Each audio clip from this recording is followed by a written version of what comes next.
রোজ রোজ পটলের একঘেয়েমি রেসিপি খেতে ইচ্ছে না করলে যে কোনো নিরামিষ দিনে পটল পাসিনটা একবার এইভাবে বানিয়ে দেখতে পারেন। খেতে ভীষণ ভালো হয়। প্রথমে পটলের ছাল ছাড়িয়ে মাঝখান থেকে ঠিক এভাবে কেটে নিতে হবে।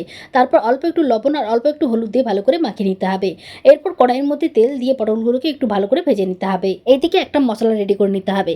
তার জন্য একটা বাটির মধ্যে 1 চামচ আদা বাটা, হলুদ গুঁড়ো, লঙ্কার গুঁড়ো, জিরা গুঁড়ো, ধনে গুঁড়ো, অল্প একটু রেড চিলি পাউডার, অল্প একটু জল দিয়ে ভালো করে মিশিয়ে নিতে হবে।